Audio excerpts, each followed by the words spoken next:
Pourquoi prier pour les morts? Beaucoup s'étonnent quand ils voient les catholiques organiser des messes, des requiem, messes de suffrage, messes pour les morts.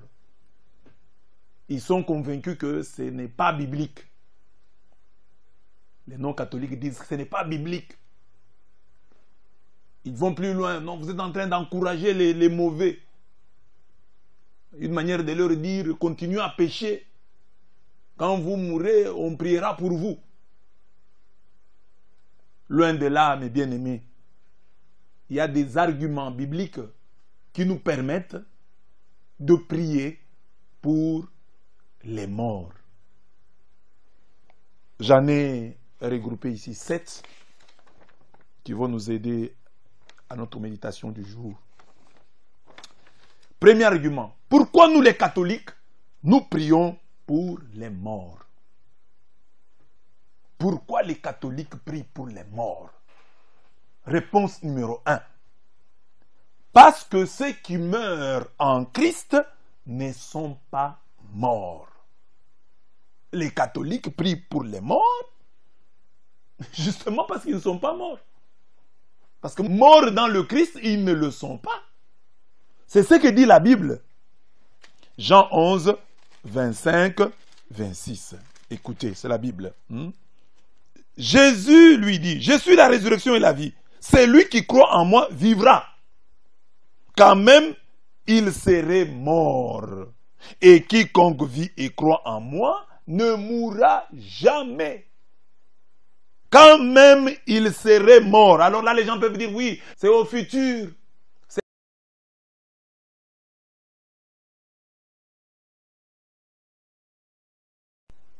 Deuxième raison, c'est la première raison. Nous prions pour les morts parce qu'ils ne sont pas morts.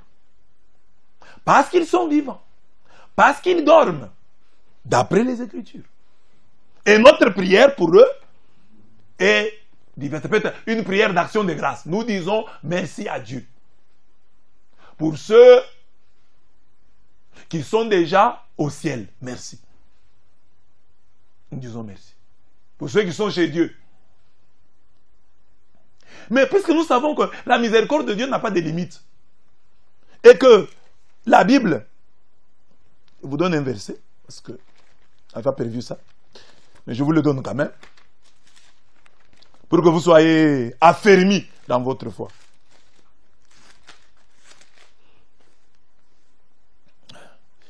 Nous avons ici Matthieu 12, 31. 31, 32. Écoutez. C'est pourquoi je vous dis, tout péché et tout blasphème sera pardonné aux hommes, mais le blasphème contre l'Esprit ne sera point pardonné. Quiconque parlera contre le Fils de l'homme, il lui sera pardonné.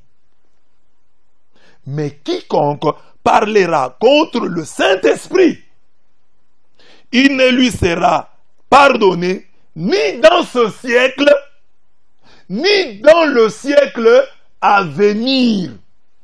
Matthieu 12, 32 nous donne les deux lieux où nous pouvons obtenir le pardon de Dieu. Premier lieu, ce siècle, cette vie, ce monde, le monde présent. Quelqu'un peut obtenir le pardon dans ce siècle, dans ce monde. Aujourd'hui.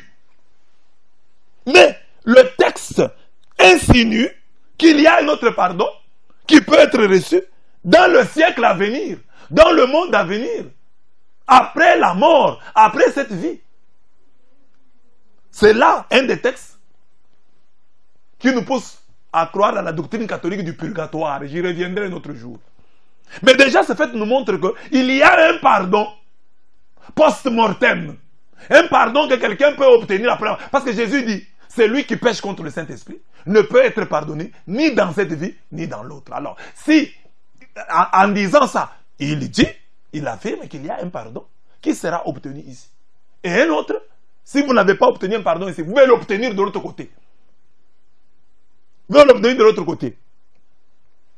Donc, vous voyez, donc, ce texte-là montre que il y a possibilité d'obtenir le pardon post-mortem, c'est-à-dire après la mort. Quelqu'un peut obtenir le pardon. Et cela, grâce à nos prières. Grâce à nous pouvons obtenir cela. Nous pouvons obtenir le pardon de nos frères. Mais Dieu dit, mais pour celui qui pêche contre le Saint-Esprit, pour celui-là, il n'y a pas de pardon, ni dans cette vie, ni dans l'autre. Pour celui-là, il n'y a pas de pardon. Mais celui qui, un chrétien, pour qui on prie, Dieu peut lui accorder le pardon. Je passe déjà directement au deuxième argument pour vous expliquer. Pourquoi est-ce que nous prions pour les morts? Parce qu'il n'y a pas de limite à la prière. Parce qu'il n'y a pas de limite à la prière. Rien n'est impossible à Dieu. Luc 1, 37. Rien n'est impossible à celui qui croit. Marc 9, 23. Il y a donc là deux toutes puissances présentées. La toute-puissance de Dieu, qui n'a pas de guillemets, et la toute-puissance de l'homme qui a des guillemets. Jésus a même dit, celui qui croit en moi fera les mêmes œuvres. C'est-à-dire, il ressuscitera Lazare. C'est-à-dire, il ressuscitera le fils de la veuve de Naïm. C'est-à-dire, il ressuscitera la fille de Jaïr. Mais Jésus ajoute, Jean 14, 12, il en fera même de plus grandes. Celui qui croit en moi fera les mêmes choses. Il en fera même de plus grandes. C'est-à-dire, il priera et quelqu'un entrera au ciel. Oui. Parce que ressusciter un mort, c'est le réanimer en fait. Lazare est mort après. La fille de Jaïr est morte après. Le fils de la veuve de Naïm est mort après. Mais maintenant, par la prière, Jean 14, 12, se réalise. Par notre prière, nous pouvons faire plus que Jésus sur ce point. Parce que Jésus a réanimé Lazare. Il a réanimé le fils de la veuve de Naïm. Il a réanimé la fille de Jaïr. Mais nous, par notre prière, nous pouvons faire entrer quelqu'un au ciel. Pourquoi? Parce qu'il a dit en Matthieu 18, 19 à 20. Matthieu 18, 19 à 20. Il dit, tout ce que vous demanderez, tout, quantificateur universel, tout ce que vous demanderez, si vous êtes réunis à 2 ou à 3, à mon nom, tout ce que vous demanderez, vous l'obtiendrez. Ce n'est pas moi, c'est Jésus qui parle.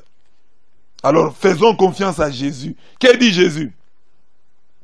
Je vous l'ai dit en vérité, tout ce que vous lierez sur la terre sera lié dans le ciel. Et là, nos frères des églises de réveil prêchent sur ces textes. Quand ils prêchent, ils disent, mon frère, bien-aimé, si tu lis que tu seras président des États-Unis, tu les deviendras. La vie et la mort sont au pouvoir de la langue. Ce que tu dis, c'est ce que tu t'arrives. Si tu dis, je me marierai au roi des Belges, ça va se réaliser.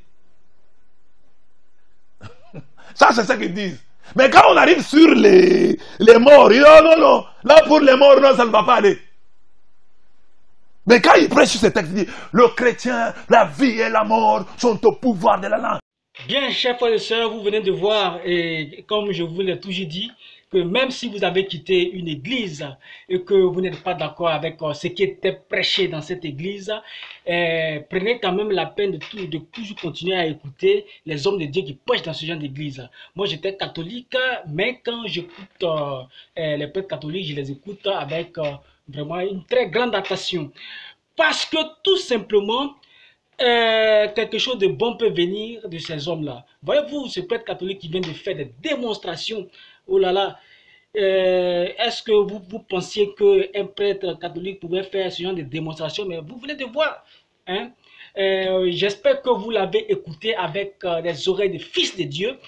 Quand vous écoutez un homme de Dieu, ne l'écoutez pas avec les oreilles de votre église. Si vous êtes baptiste, ne l'écoutez pas avec les oreilles de l'église baptiste. Si vous êtes Œuvre Mission, ne l'écoutez pas avec les oreilles de l'église Œuvre Mission. Et si vous êtes Assemblée de Dieu, ne l'écoutez pas avec les oreilles d'Assemblée de Dieu. Si vous êtes catholique, ne l'écoutez pas avec les oreilles de l'église catholique. Si vous êtes branhamiste, ne l'écoutez pas avec les oreilles des branhamistes. Si vous êtes EMSA, ministère Zobel Agodio, ne l'écoutez pas avec les oreilles du ministère Zobel Agodio. Si vous êtes Kakou philippien, ne l'écoutez pas avec les oreilles de Kakou philippien. Écoutez-le tout simplement avec les oreilles des fils de Dieu et vous comprendrez que Dieu va vous révéler des choses, Dieu va vous enseigner des choses, soit par cet homme ou il vous révélera certainement quelque chose. Mais écoutez-le avec attention, avec respect, avec les oreilles des fils de Dieu. Vous voyez, ce prêtre catholique, quand je l'ai écouté avec attention, avec tout grand respect, et j'ai découvert qu'il est, il est puissamment, oui, ce prêtre catholique. L'abbé Blaise Kanda du Congo, c'est un prêtre vraiment, un précieux prêtre, puissamment, pour conduire les gens en enfer. Bien, le prêtre, quand il a parlé, l'abbé, le titre de son ministère, c'était pourquoi, pourquoi prier pour les morts? Voilà, il y a quelques 3 semaines de cela, j'ai suivi ce message, j'ai suivi le début, mais déjà avec le début, j'ai pu comprendre la totalité de son message. L'abbé a voulu démontrer pourquoi est-ce que les catholiques prient pour les morts, pourquoi les catholiques organisent des messes de requiem. Il faut dire que ce sont des messes de requiem, je n'en suis pas contre. Comme je l'ai toujours dit, je ne suis pas contre les doctrines. Je ne suis pas contre les doctrines que les gens se donnent, mais en même temps, je ne suis assujetti à aucune doctrine. Je suis contre aucune doctrine, mais je ne suis assujetti à aucune doctrine. Je suis tout simplement assujetti, je suis tout simplement sous les auspices de la parole de Dieu. Je ne suis sous aucune auspice, sous les auspices comment dirais-je, d'aucune doctrine. Voilà. Donc, cette histoire de la prière des morts chez les catholiques, je n'en suis pas contre. Voilà. Mais en même temps, je n'ai pas de preuve biblique pour adhérer à cela. Mais je n'en suis pas contre. Donc, lorsque un envoyé, un homme de Dieu de cette église décide de parler pour nous expliquer et qu'il décide d'utiliser les versets bibliques, alors je prête attention. Peut-être qu'il me convaincra ou peut-être que je trouverai des failles dans ce qu'il va dire. Et c'est ce qui s'est passé quand j'ai écouté ce prêtre catholique. Je me demande bien s'il fait exprès.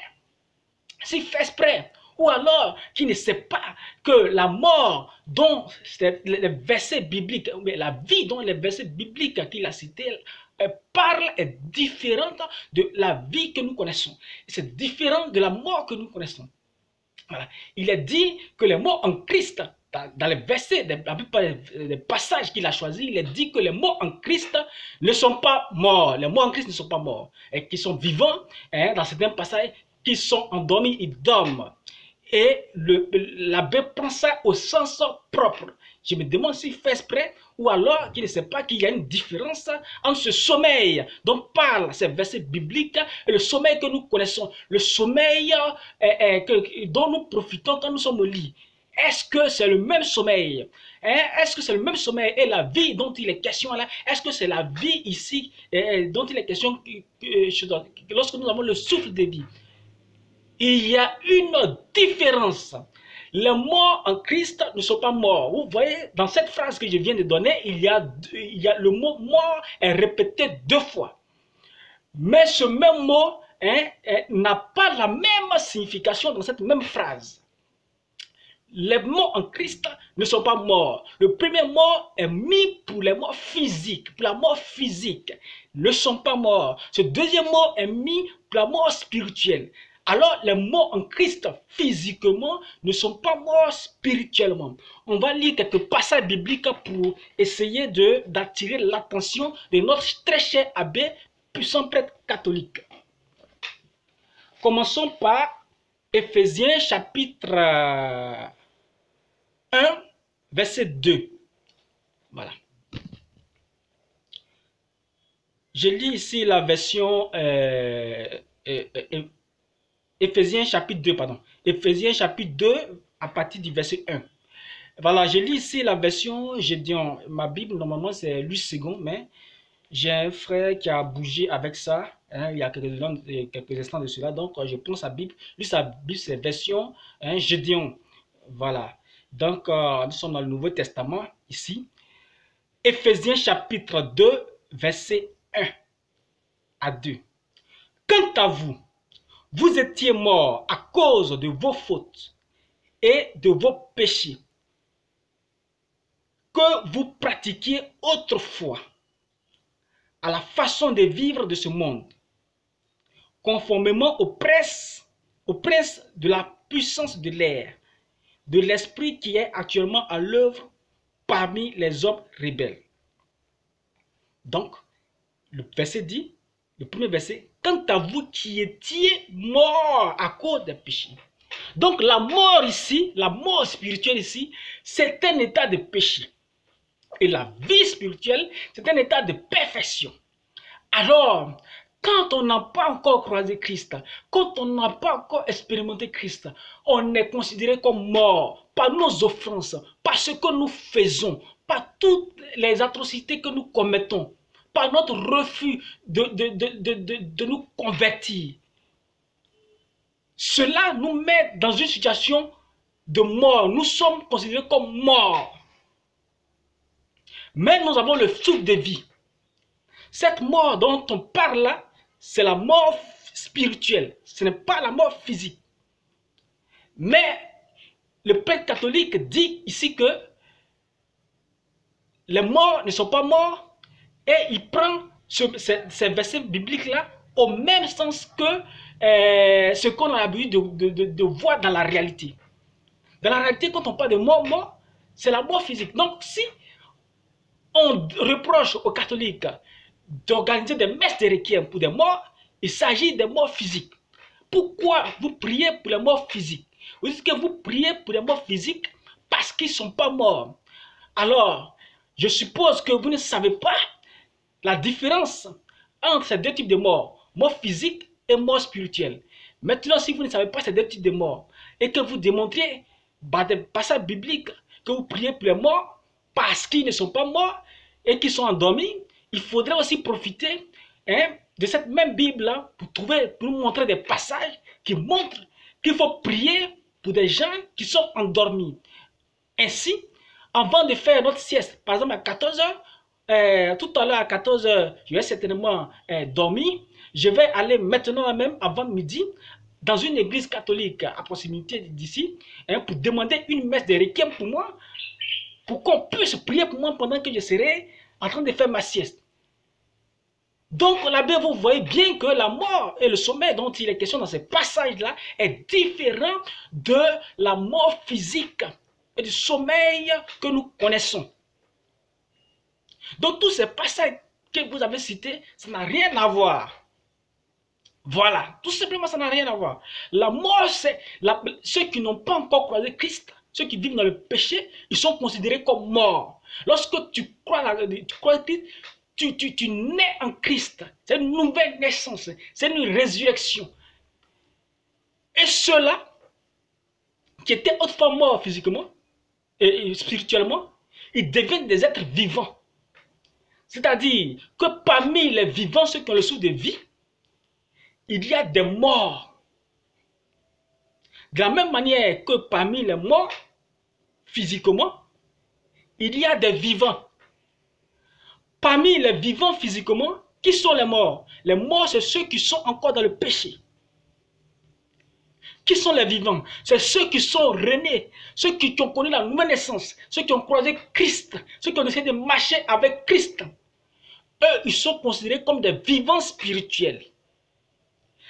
Et c'est à partir de ce moment-là qu'eux, ils ne connaîtront plus la mort. À partir de ce moment-là, ils ont la vie éternelle, mais qui n'est pas encore manifestée. Donc quand on croise Christ, on naît de nouveau. Et cette naissance-là, que nous venons de connaître, elle ne peut plus ne peut plus entraîner la mort. Nous vivons donc éternellement. Voilà pourquoi, lorsque nous naissons, nous rencontrons cette naissance spirituelle-là, quand bien même que nous mourons physiquement, nous sommes toujours vivants spirituellement. Nous ne mourrons plus jamais.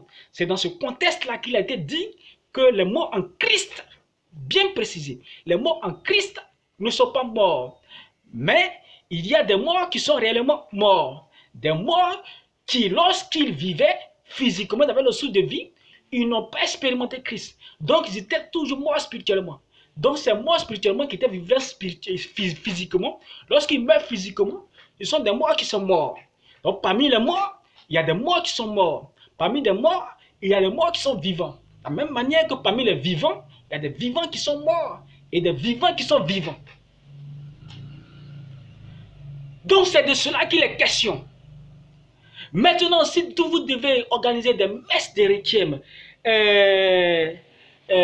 vous devez organiser des messes de requiem, c'est pour quel but? Dans la suite, l'abbé a dit que, comme je crois c'est le deuxième argument, il prie pour les morts pour qu'ils puissent entrer au ciel. Il prie pour les morts pour que ces morts-là puissent rentrer au ciel. Mais pour rentrer au ciel, c'est la vie que tu as menée ici qui te donne droit au ciel. L'abbé dit que si quelqu'un a mal vécu et qui n'a pas été pardonné ici, on prie pour lui pour que Dieu puisse lui donner lui faire grâce d'entrer dans le ciel. Donc les messes de requiem sont faites pour que les gens puissent entrer au ciel. Il s'est appuyé sur un passage biblique. Je crois que c'est Jean chapitre 14, verset 12. Jean chapitre 14, Jean 14, 12. On va aller rapidement dans Jean 14, 12, sans plus tarder. Jean 14, 12.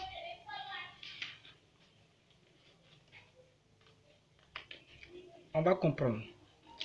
On va comprendre ce sur quoi l'abbé s'appuie pour dire que quelqu'un qui a vécu indignement, on peut prier, on peut faire une messe pour lui pour qu'il puisse entrer au ciel. Je prends Jean 14, 12. Il est écrit, en vérité, je vous le dis, celui qui croit en moi fera aussi les œuvres que je fais et il en fera de plus grandes parce que je vais vers mon Père.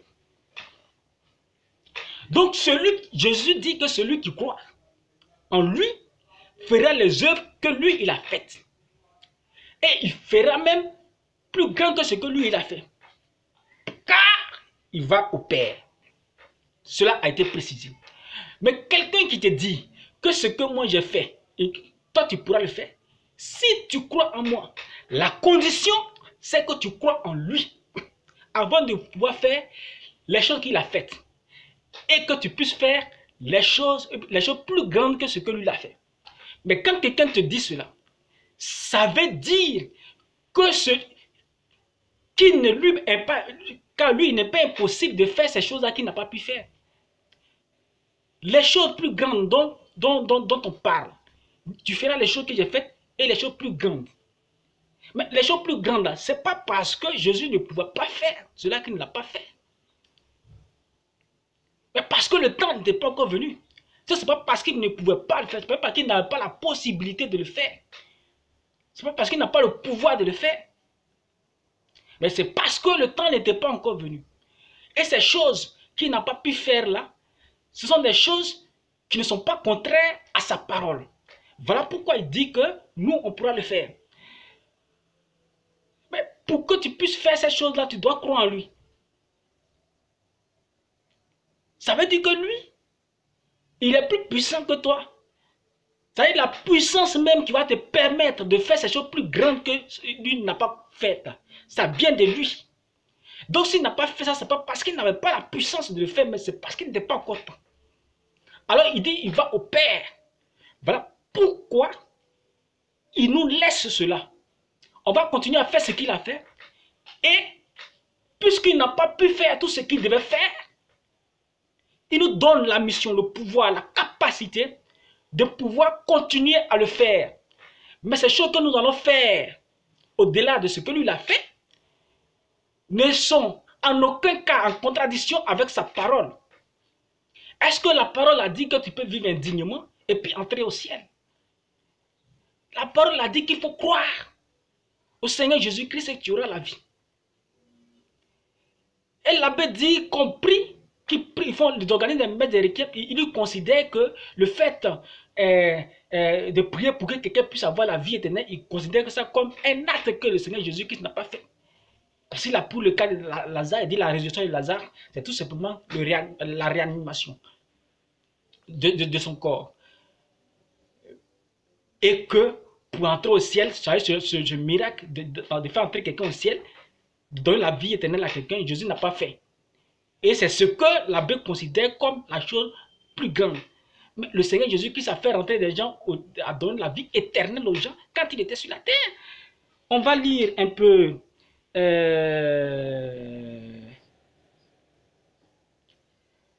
Jean 10, verset 28.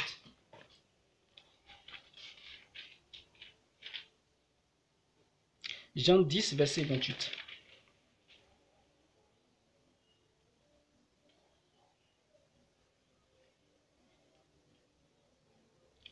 Jésus leur donne la vie éternelle. Elles ne périront jamais et personne ne pourra les arracher à la main. Donc l'abbé dit qu'il prie pleinement parce que Jésus a dit qu'il peut tout faire dans la prière. Il peut demander des choses que Jésus n'a pas pu faire. Donc lui, tout est possible. Mais dans tout, quand la Bible, quand le Seigneur Jésus dit que tout ce que tu demanderas de la prière te sera donné, tout n'est pas tout. Tout n'est pas tout. Il y a des restrictions. C'est tout ce qui est en conformité avec la parole que tu pourras avoir. Tu ne peux pas demander à prendre la place de Dieu et puis il va t'accorder. L'abbé a aussi parlé du péché contre l'esprit. Bon, si tout ce qu'on demande de la prière pouvait être obtenu, on peut aussi demander aussi que les péchés contre l'esprit qu'ont commis ceux qui sont morts leur soient pardonnés. Donc tout n'est pas tout. Tout ce que tu as la possibilité d'avoir, c'est ça que tu vas avoir. Tout ce qui est normal que tu puisses avoir, c'est ce que tu auras de la prière. Tout ce qui n'est pas en contradiction avec la parole, c'est ce que tu pourras demander de la prière et l'obtenir. Prier pour quelqu'un qui a mal vécu, pour qu'il ait la vie éternelle, c'est en contradiction avec la parole. L'abbé, vous ne pouvez pas l'avoir. Vous ne pouvez pas l'avoir. Donc tout n'est pas tout. Mais du moment où même déjà, quelqu'un qui a commis un péché contre l'esprit ne peut pas recevoir la vie éternelle, son péché ne peut pas lui être pardonné, ça veut dire qu'on ne peut pas tout recevoir dans la prière. On peut recevoir tout ce qu'on a la possibilité de recevoir, tout ce dont on a autorisation de posséder.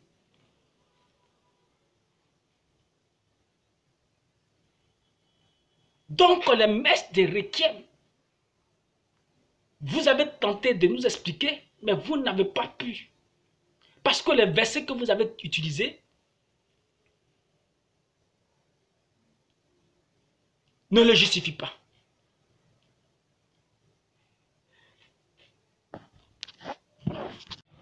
Voilà. Donc l'abbé aussi a aussi utilisé un autre passage où il est parlé du péché contre l'esprit. C'est Matthieu 12, verset 31. C'est pourquoi je vous dis, tout péché, tout blasphème sera pardonné aux hommes, mais le blasphème contre l'esprit ne leur sera pas pardonné. Celui qui parlera contre le Fils de l'homme, cela lui sera pardonné, mais celui qui parlera contre le Saint-Esprit le pardon ne lui sera pas accordé ni dans le monde présent, ni dans le monde à venir. Voilà. Dans la version Louis II, il est utilisé ni dans ce siècle présent, ni dans ce siècle à venir. Voilà. Donc ici, l'abbé dit que si quelqu'un n'a pas été pardonné sur cette terre, si quelqu'un n'a pas été pardonné sur cette terre, il peut être pardonné. Et si quelqu'un n'a pas été pardonné dans ce monde, après la mort, il aura l'occasion d'être pardonné. Pour entrer au ciel. Et il dit à quel niveau ça se fera. L'abbé dit que c'est dans le siècle à venir. Mais le siècle à venir, c'est quoi? Le siècle à venir, c'est une période dans laquelle le Seigneur Jésus-Christ va régner. Ce n'est pas l'éternité. C'est une période. Donc le siècle à venir a un début et a une fin. Et ce siècle à venir, ce n'est pas une période de 100 ans, mais 10 périodes de 100 ans, en fait 1000 ans. C'est ce qu'on appelle le millénium. Le Seigneur Jésus-Christ va venir régner. Quand il va venir, il va lier le diable. Il va lier Satan. Et il va régner. Tous ceux qui seront reconnus dignes vont vivre avec lui dans ce siècle-là. Donc, ce n'est pas tout le monde. On va le voir dans Luc chapitre 20, verset 34 à 35. Luc chapitre 20, verset 34 à 35.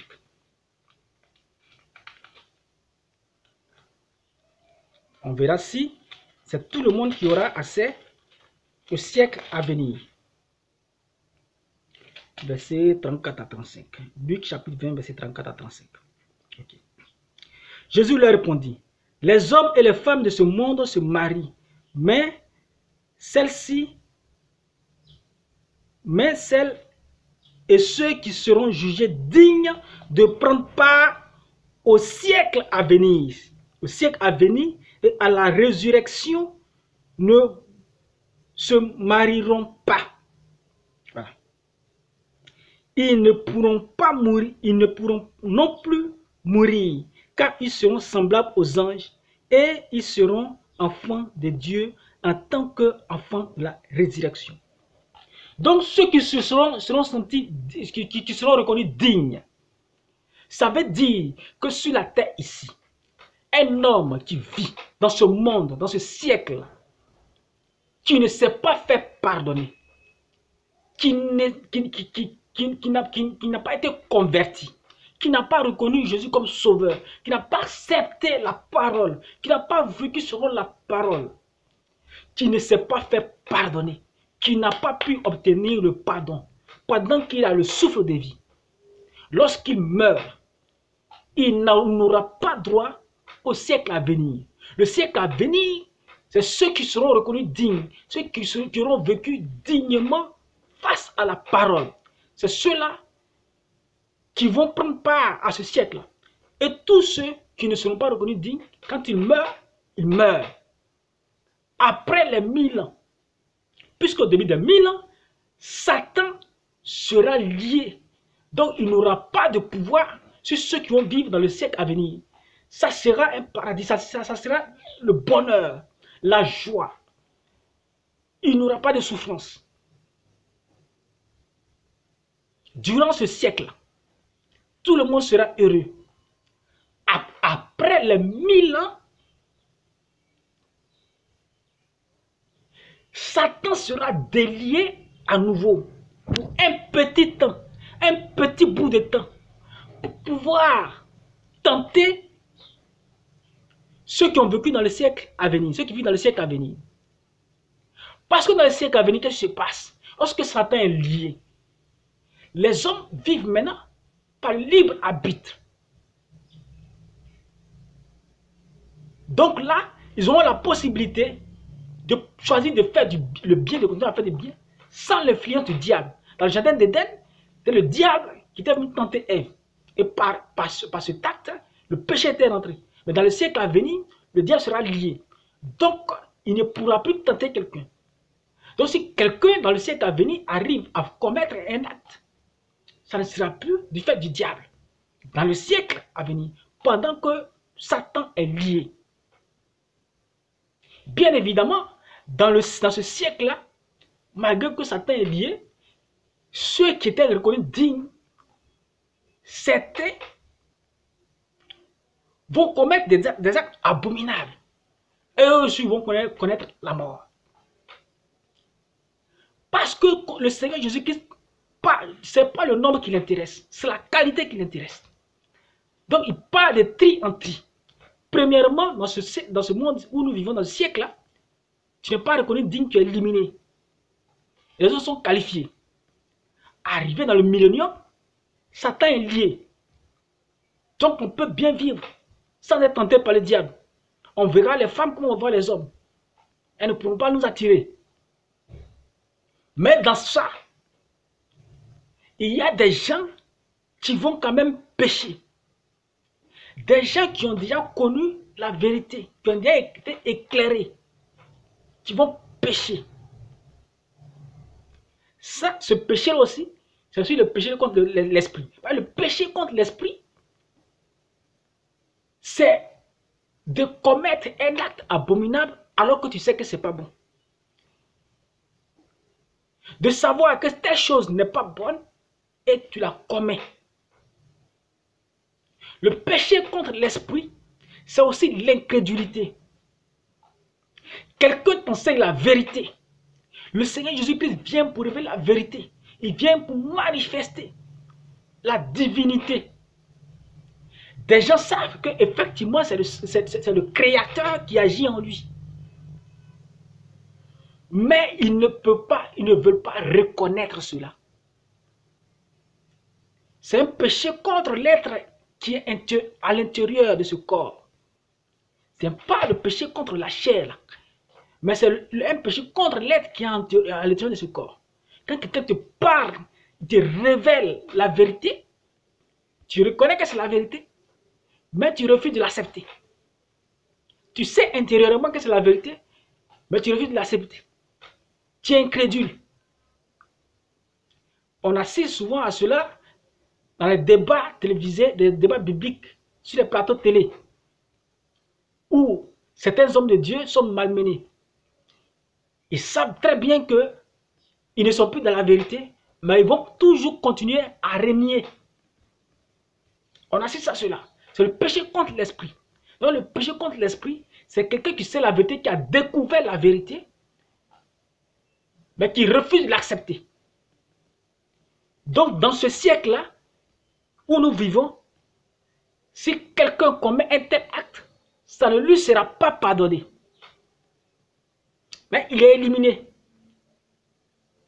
Alors, quand la Bible dit que ceux qui commettent le péché contre l'esprit ne leur sera pas pardonné dans ce siècle et dans le siècle à venir, ça ne veut pas dire que quand tu finis quand on quitte ici, que tu as commis des péchés, on te donne une deuxième chance dans le siècle à venir. Tu n'auras pas droit au siècle à venir, tu n'es pas qualifié.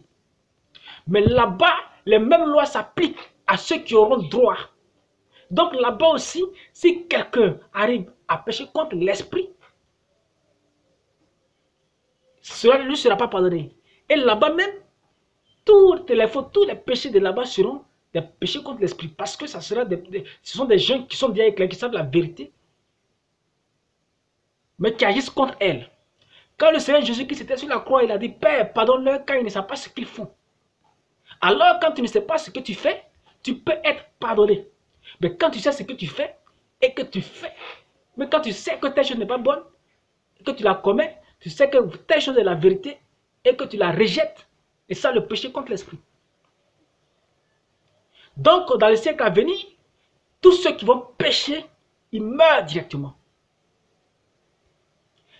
À la fin du siècle à venir, puisque le Seigneur Jésus-Christ veut se rassurer de ceux qui vont vivre éternellement, voilà pourquoi un jour je vais parler de la prédestination. C'est ce que je suis en train d'introduire comme ça. Donc,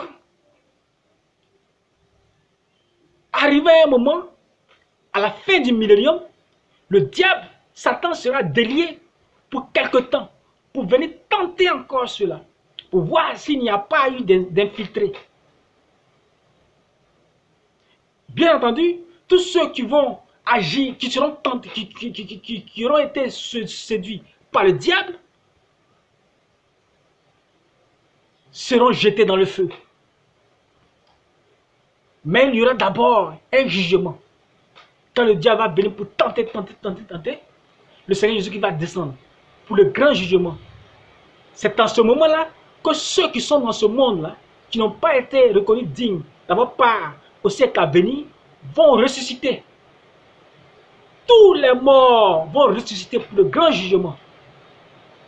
Que tu aies fait partie du siècle à venir ou non, tu vas ressusciter. Et ceux qui seront en train de vivre seront transformés.